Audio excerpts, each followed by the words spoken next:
sejak tahun 1999 saya sudah bergabung di perusahaan pelayaran di Belawan, ya. Di situ saya merintis yang awal jadi security sebenarnya saya di kapal. Security. Security-nya dulu awalnya? Ya, security. Kemudian security sudah hampir 5 tahun security itu. Security saya 5 tahun. Kemudian 5 tahun ke depan saya diangkat menjadi staf operasional untuk bergerak untuk penyandaran kapal, pengurusan seluruh dokumen.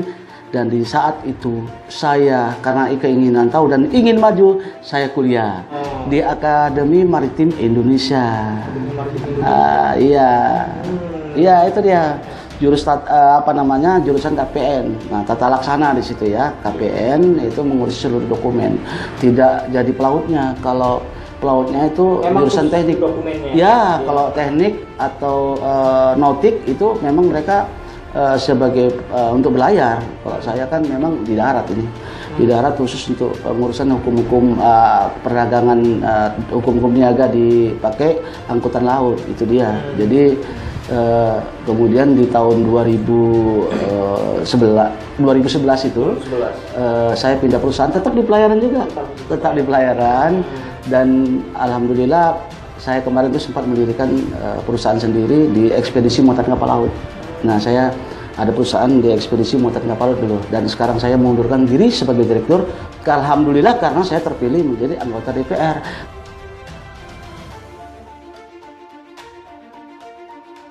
Sini saya memberikan sedikit pemahaman bahwa proses kapal itu untuk bisa berlayar atau memasuki perairan Indonesia tentunya ada mekanismenya sendiri, ada aturan sendiri.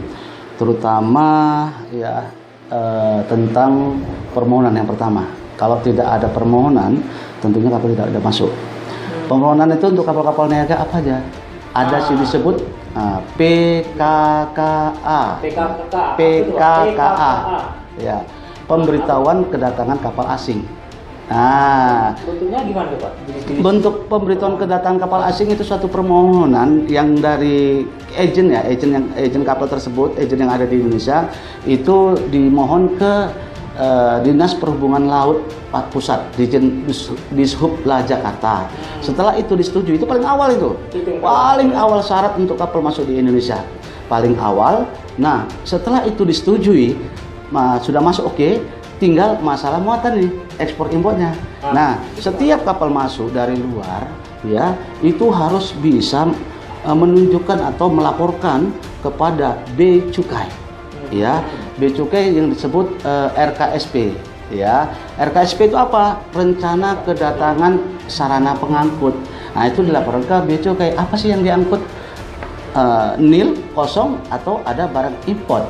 Nah, walaupun dia kosong, kapal tersebut hanya ada datang ke Indonesia untuk tujuan memuat barang ekspor, itu import inward manifest atau laporan untuk barang-barang masuk dilaporkan nil atau pool. Nah, ini dia. Nah, sampai ke bukan sampai ke RKSP aja Bea Cukai, agensi yang ada di Indonesia, agen dari pelayaran kapal tersebut yang ada di Indonesia sebagai perwakilan mengurusi seluruh dokumen yang ada di Indonesia untuk olah gerak daripada kapal itu. Agen itu juga harus melaporkan, pemberitahuan kepada satu, karantina kesehatan. Apa guna karantina kesehatan? Untuk mengecek mengecek kesehatan kru kapal. Selama 14 hari, Pak? Dia membawa penyakit yang sifatnya menular atau tidak, itu cek. Nah, ini dia. Membawa dia, memeriksa. Kemudian yang kedua, imigrasi. Imigrasi itu apa? Mengecek seluruh dokumen paspor, ya, keimigrasian daripada kru kapal, dari kapten sampai ADK, ya. Kemudian Bea Cukai. Bea Cukai untuk apa? Cek pemberitahuan RKSP untuk ngecek di kapal, untuk mengecek apakah ada barang-barang yang diselundupkan. Khawatir karena mereka sebelum masuk, laporan ke Bea Cukai adalah laporan kapal tersebut, baik isi dalam kapal, bawaan kru kapal, semua dicek, ya, termasuk obat-obatan, medicine list, semua dicatat. Kemudian kru listnya juga dicek keberadaan daripada kapal tersebut, itu kru kapalnya. Nah, untuk selanjutnya setelah ketiga instansi itu melakukan pengecekan, baru mereka boleh sandar.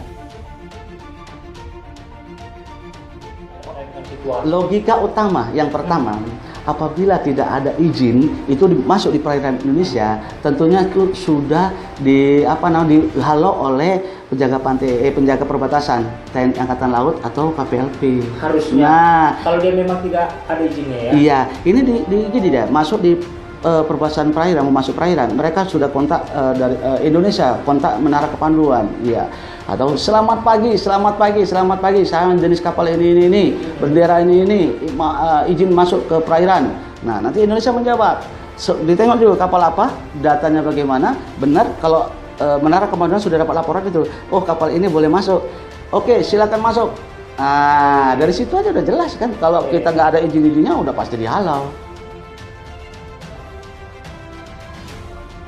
Saya sampaikan kepada masyarakat di Pulau Sembilan agar kiranya tetap tenang ya, jangan terus terprovokasi. Inilah penjelasan dari saya. Saya kebetulan wakil rakyat di Binjai, mohon maaf.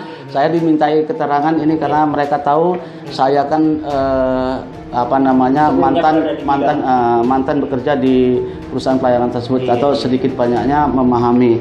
Tapi itu pun nanti boleh koordinasi kembali kepada saya atau ada statement saya salah, mohon dikoreksi kembali kepada seluruh masyarakat dan para pembaca media sosial agar tidak ada polemik lagi di tengah-tengah masyarakat itu dia.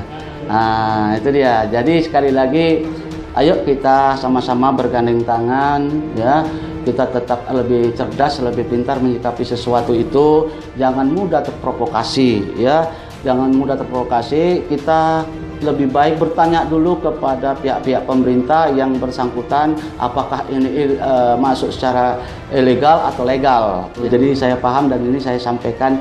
Ayo, kebetulan saya sebagai wakil rakyat, walaupun saya di Binjai, saya ingin juga merasa terpanggil agar masyarakat ayo jangan lagi mudah terprovokasi ya, karena ini termasuk malu kita, bangsa kita ya kan. Mari kita cintai bangsa ini dengan berbudaya yang santun sesuai dengan budaya bangsa Indonesia. Oke, terima kasih atas kepedulian adik-adik semua dan kawan-kawan pers untuk cari tahu. Mari kita sama-sama meredakan situasi yang kurang kondusif.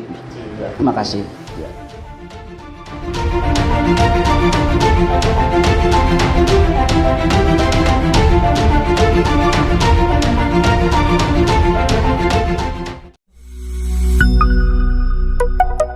B News TV.